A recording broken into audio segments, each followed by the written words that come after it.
guys, it's very late at night and my EML light came on. I looked it up on Google quickly and I saw it's something to do with your fuel, and it's going into safe mode.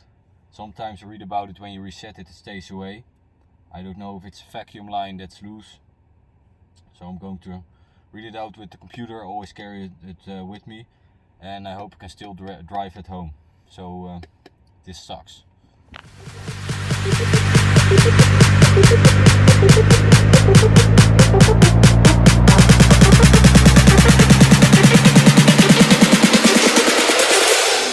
Warrior.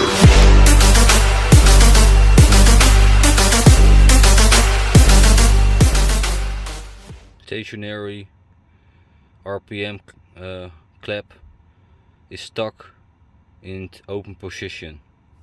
So this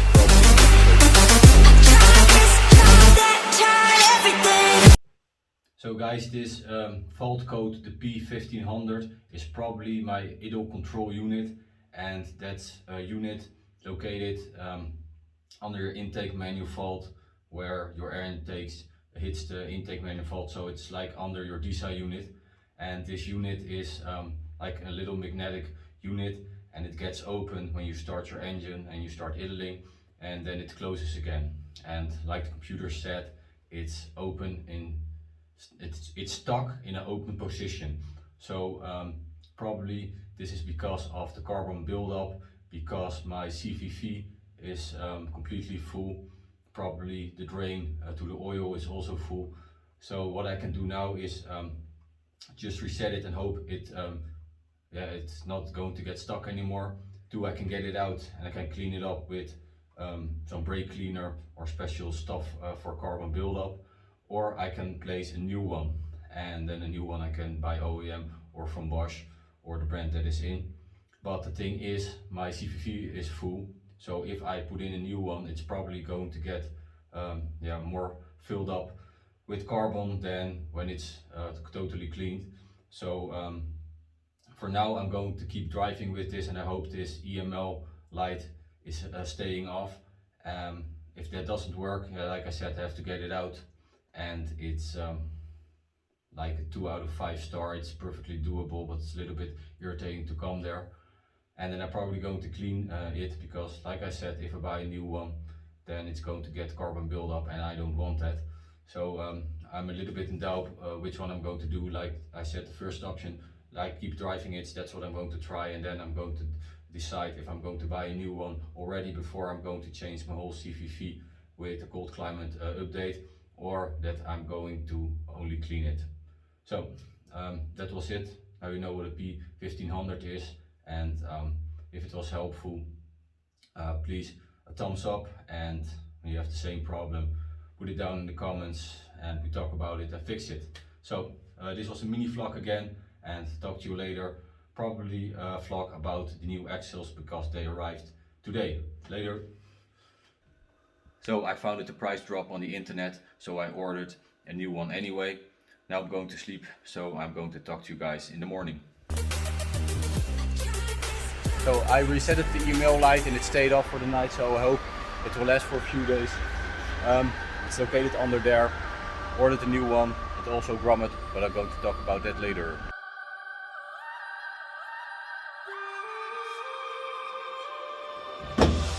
And we've got a parcel with a price drop. What will be in it? ICV for the E46, of course. So I'm going to pack it out. I haven't checked it out yet. So normally I don't order with this company because I have some bad experience with it. They we ordered let's say an A brand, and they delivered a C brand, and it's also in another country, so it's more risky with the guarantees. So anyway, I'm going to check it out, what's in it.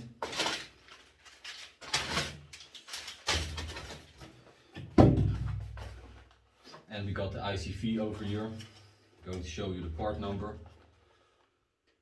So, like the biggest tip that I already gave you guys in previous vlogs, and also in this vlog I'm going to give it to you. There's no label, so maybe they already mounted it. Anyway, this part cost OEM around 300 euros. if you buy them aftermarket. So that's my biggest tip. Look at real OEM, check out what brand BMW uses before they're going to put the logo on it, and buy that brand. The only exceptions are with the sensors. So in this case it is BOSCH, so retail price for original BMW parts is around 300 euros. The aftermarket, so aftermarket A brand that they use is around 2 and 2,500, and I've got a price drop for 160, so that's about half of the retail price, and you've got the OEM quality. So once again, the part number 2000, month 9, the first month that they put the M46 in the pre-facelift body, and that's yeah, the month that my car was produced.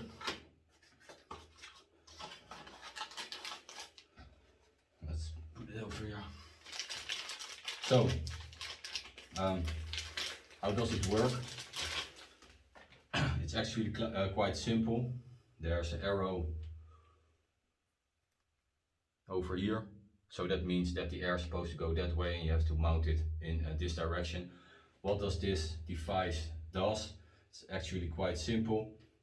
There's going to be air inside your air filter that goes into here. The clap you always see everybody on YouTube doing like this. I'm not going to put any grease on it, I think, or really careful, because when you put the wrong grease on it, like the wet version, it's going to attract dust and dirt over here, and when you get it into the electronic part, it can damage it. So if you do it really careful and make sure that it doesn't get in the electronic part. Anyway, so this part goes onto your air intake, it blows air in there, and this machine opens it up or it closes it. So if you have a rough idle, this might be the cause, and the other part is going straight into your intake manifold. So that means that you can get more air or less air, and everybody is fighting against the vacuum leaks. Well, this is quite a big vacuum leak. If this one is stuck open, it gets more air in instead of the little cracks. No, it's this big. So this is a quite important device for a good idle. Anyway, we got the part, good quality. I decided to buy it new because it's outside of your how you say that, your intake manifold part that blows through here, because this goes into your intake manifold. So if your filter is full, your CVV, then you can still replace this one, and make sure you keep it clean. So I've got the part, it looks good, and I am happy with it, and we have to wait for the weekend to get it mounted. So I'm going to get back to you guys in the weekend, and we're going to mount the ICV, and that's like a 2 out of 5 star. I'm going to show you guys how I mount it later. Before I forgot, when you replace this, like the only rubber part is, like they call it, the grommet.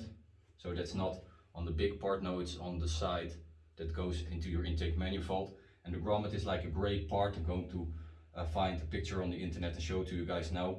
And that goes into your intake manifold. If it's old, like this thing, I bought it with the 220 on my dash, so it's at least 200,000 kilometers later. It could get hair cracks. So I'm going to replace at least the grommet. It's around 20 euros, so that's not like really expensive, so don't take the chance with the old one. I'm going to put some Vaseline on it. I'm going to show it later. They use it, they call it in the Netherlands for kraan. I'm going to translate it later, because that's the thing, you should use the right greases, so it's airtight and it's not going to get thin and going to leak. What I also like, and you know it with my previous mountings, is that I'm going to put new bolts in it, new hardware, and in this case you have a rubber around it and a bracket that goes onto your engine. For now I'm only going to change the grommet and the bracket and stuff. I'm going to change that later, but that's another important tip. If you replace this, especially for new, just replace your grommet. It's not that expensive, and it's hard to reach when you get everything apart and you have to put in the old one and have to get everything loose again. So anyway, like I said, I'll talk to you in the weekend, and this is how the ICV works, and I'm going to show you how it's going to be mounted. And like I said, it's almost possible for everybody because I say it's a 2 out of 5 star. So yeah, talk to you guys in the weekend. Okay guys, after the reset, the P1500 stayed away, so I hope it lasts for one more day. Before I have to go to work, I have to get 3 things. One, I have to get the grommet from the BMW dealer, and at Saturdays they're until like a certain time and they have problems with the discount. So anyway, I don't know if I can get the part, but I really need it for tomorrow. 2, we need to get some grease, and 3, we need to get a bit for my rudder. Hey guys, if you want to get to your ICV, you have to get your DISA unit out. I replaced it a few vlogs back. Normally you cannot replace the O-ring. I already got it out and I've got an aftermarket one. Anyway, you have to grease it to make it airtight to get your DISA unit in. So the word where I was looking for to translate is, they call it facet grease. So it's for your facet and you can grease it up, and it's like 100% silicone, and that's good for your rubber, and it's also airtight. So for the O-ring of the DISA unit, you're going to use facet grease. The ICV, it's not greased up, but on the other hand, normally when it's new, it's not stuck and you don't need any grease. You don't need lubrication, because the materials don't touch each other. Anyway, I believe it's always good to lubricate your new parts. So I'm going to use some other grease for that. It's called PTFE, and you have that also from the brand WD-40, and of course from other brands as well, but that's like a brand, that's always good. Important thing is that you have 2 versions.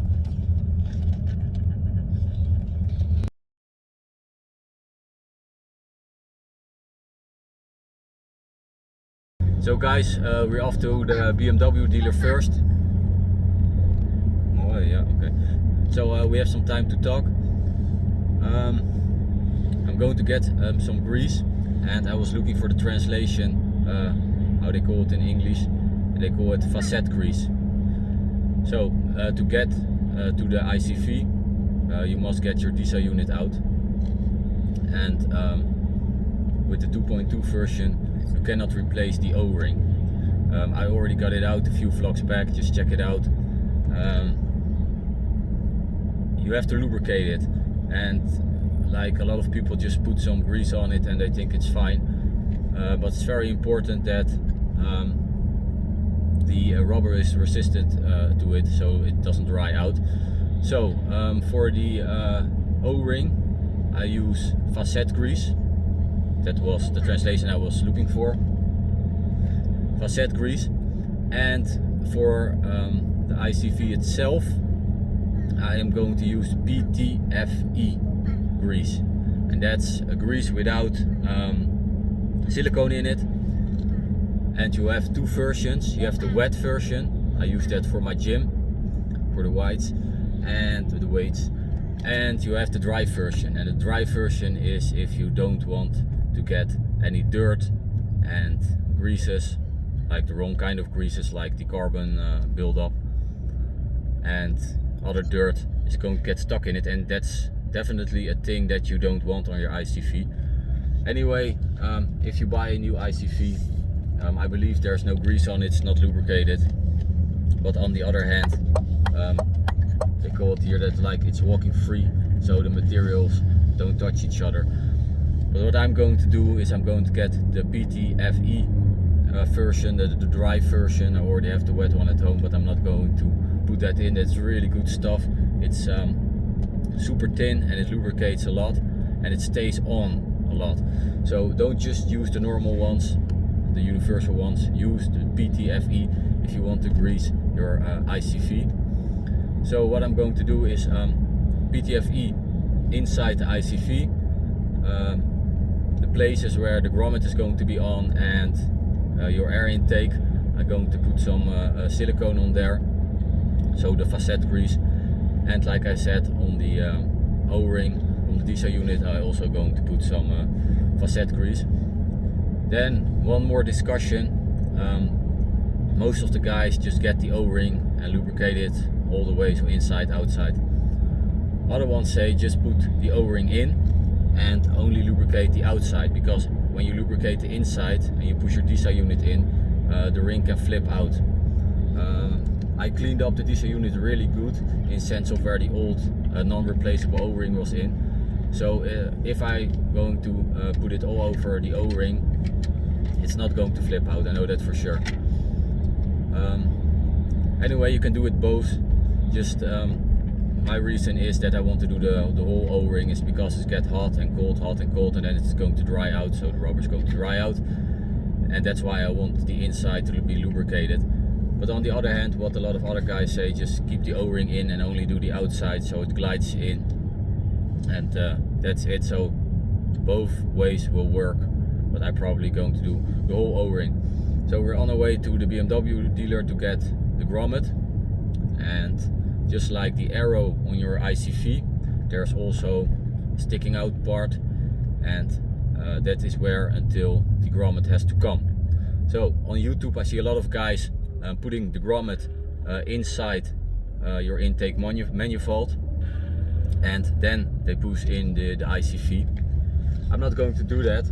I'm going to get the grommet on the ICV, because then I see if it's all the way in or all the way over, and then I'm going to put it inside your intake manifold. And to help it glide in and to make it more airtight, I'm going to use the facet grease. A lot of guys, they swear with ceramic paste to mount parts, and it is good stuff, but you have to watch out when the temperatures are getting higher, it's getting like liquid. This all talk about greases, they think what's this guy doing, is extremely important. When it gets more like watery, yeah, the greases go out and they go into the part. And one, it can get into electrical part of the part, not just this part, just in general. And also it can get inside your engine. Well, if this lubrication goes into your engine, it's probably going to get burned, and else you're going to get a little bit better lubrication, so that would be fine. Maybe you get one misfire, it's not going to break your engine, so it's okay if you use other greases. But that's like an important reason why I inform a lot, and I read about it, and I ask like mechanics and part shops, and actually they don't really know what to do. They look on the internet and they just pick something. So I did my research, I tried myself. They call it here like experience expert, and then I'm going to share it with you guys, so you're welcome. It cost me like days and weeks and sometimes months to find stuff out. Either way, you can do it your own way. If it doesn't work, it doesn't work, and if it works better, please put it down in the comment. We get back to you guys when we at the BMW dealer. Okay guys, my battery is dying on me. We're at the BMW dealer now. We've got the grommet. Show you the part number real quick. The guys weren't there, the manager was. They recalculated the discount, and normally you cannot order before you pay it. I just got the part and I don't have to pay, I have to pay it later, and they arranged yeah, the discount. So anyway, good service. He said like, yeah, I will probably see you again, and you already come here for so long. So that's true. I ordered a lot of parts, more than 10 years for the E36 and the E46. Anyway, we have to get the grease, and we have to get yeah, the cap for the nuts, for the rattle. Battery's almost dying. Maybe I can get a wire, but we'll see. So talk to you when I recharge the phone. Just a small tip with the FM modulator.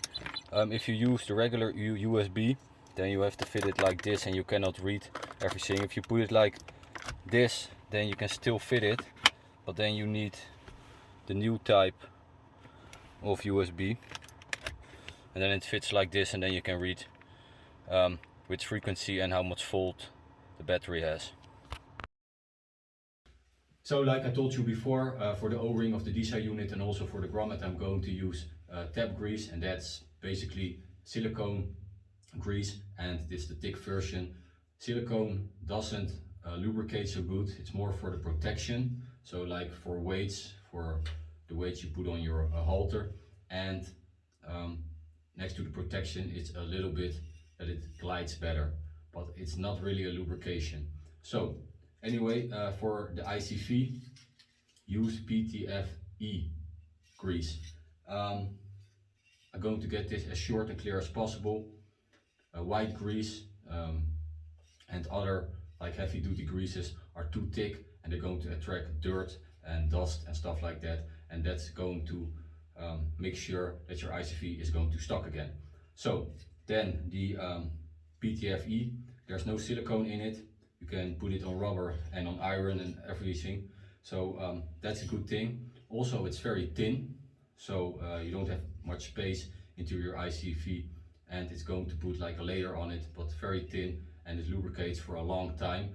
And this guiding rods where the weights go up and down, I put PTFE on there. It glides super good and it stays there for a very long time. But I used the, I showed you guys, they call it the wet version.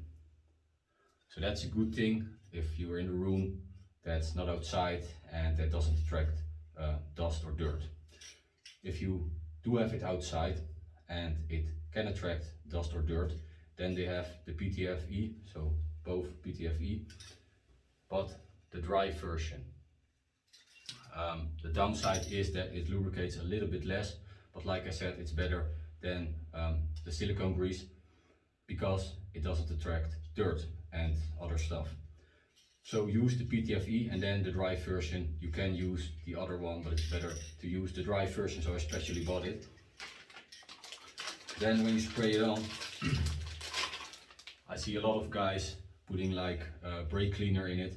Make sure if you do that, that it's not a brake cleaner that leaves like a protection layer on it. It's better to use a cleaner for carbon. What I also see is that when they spray in the oil, they just do it like this and it comes everywhere. Make notice that there's like an electrical part in it, and when you spray it onto the electric part, it could get broken. So use one with a straw. I'm not going to spray it now, but I'm going to show you guys, and like hold it like this. So if you spray it on like here, it drips out there and not down there where there is an electrical part. Same as the other side. Just hold it like this and spray it in, and it should be fine. So that's what I'm going to do tonight to make sure it's ready for tomorrow. I have to get the silicone, so the thick version grease tomorrow. They didn't have it on stock anymore in the building market, so I have to get that tomorrow, and I'm going to use it. I'll lick a little bit on here, maybe on here, and I'm going to use it for the silicone ring so it doesn't dry out and I can put in the DISA unit smoothly. So anyway, I'm going to show you guys exactly what I'm going to do and what tools to need. Like I said, it's a 2 out of 5. Maybe it's a 3 out of 5 star, but it's perfectly doable yourself.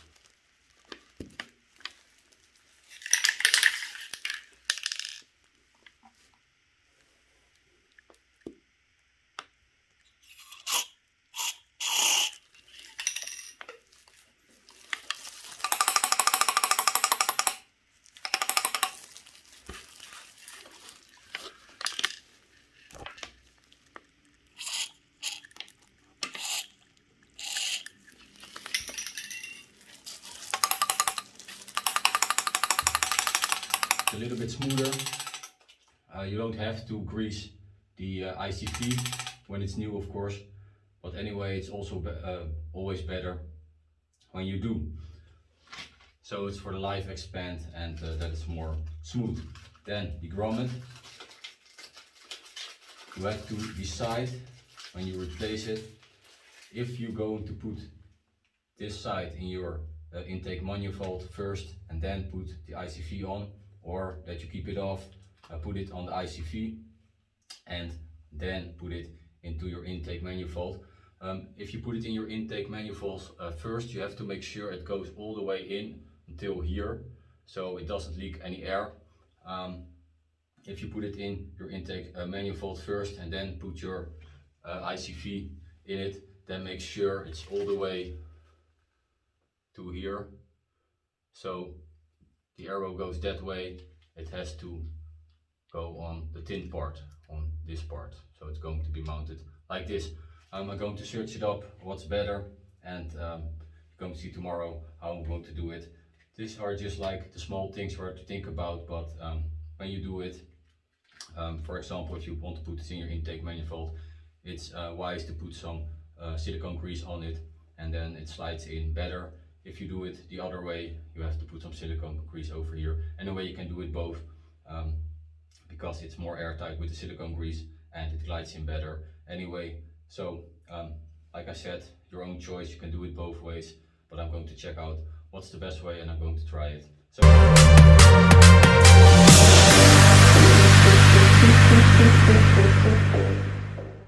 okay guys, we are at the building market. I see people coming and they're still standing in front of the shop, so it's not open.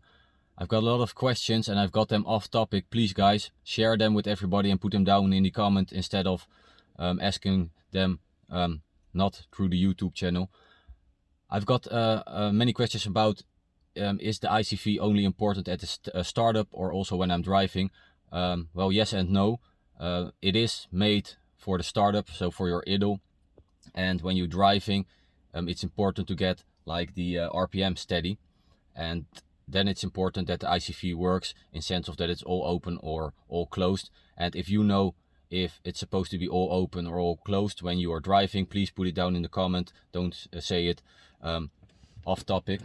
So yes and no, it's important, but it is more for your startup. So now I'm going to get the grease when they open, and then we go to the garage and finally going to mount it, and I'm going to do it step by step and give you instructions how to do it. Like I said, it's a 2 or a 3 out of 5 stars, so it's not that difficult. It has to get in because on Tuesday they're going to mount the axles in the garage and I don't want the EML mode to come on. So it's a little bit rainy day today. It's going to stop around 7 o'clock, but I'm not going to wait for that. And like Greg Blitz said, don't wait for the perfect storm to pass by, but learn to dance in the fucking rain. Okay guys, let's dance.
one.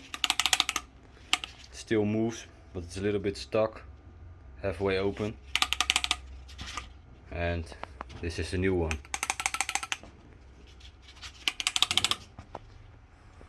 So put it back the same way in as the old one. So the old one isn't OEM, already BOSCH, so it has been replaced. So now I'm going to clean this up and put everything back together.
Warrior.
That was like fun to do.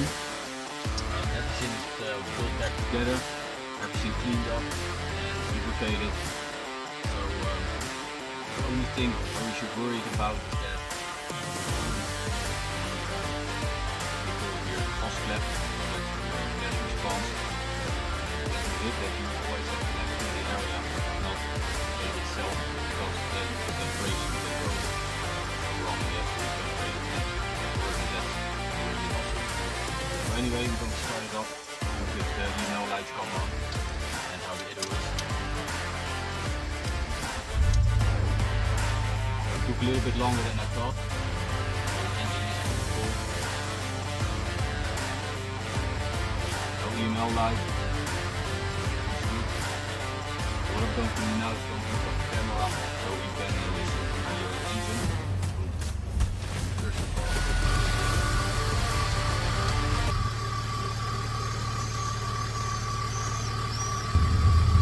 Okay guys, I had like a few issues that may be caused because of a failure of the ICV, and one was a rough idle. Sometimes I had a misfire and sometimes not. And what I also had is when I was driving like a steady speed, that the RPM was fluctuating, so it goes up and down. I'm driving it now and it looks pretty good. It's really steady. I refurbished the automatic. There were a lot of stuff that I have done before the flux, and they put in a 330i, and this is like the ZF90 automatic, and they said, yeah, that's the same, only it's bigger and it could take more force, but it doesn't matter. But if you have that with a scooter and you put like a performance part in it, then you have to do more RPM before it starts working. So anyway, I thought it was because of that part. They call it here, how do you call that? Can't remember right now. It's like pedestal.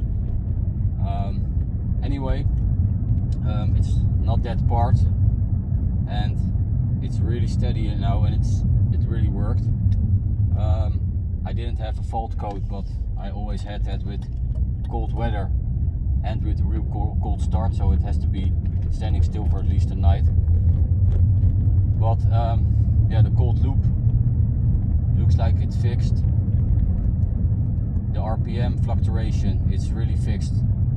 I check it out again and it's really straight and steady. And most important, the EML light didn't came on. So I'm going to take a little piece of the highway and I'm going to check out if the EML stays off. So if your EML goes on, then you go in safe mode, and that's not good.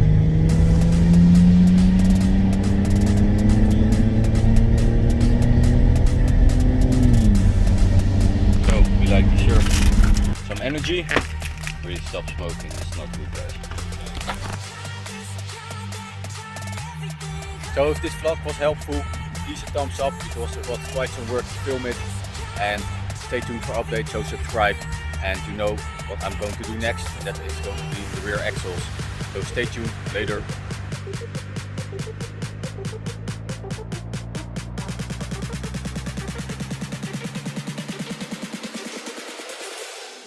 Warrior. What? You still watching?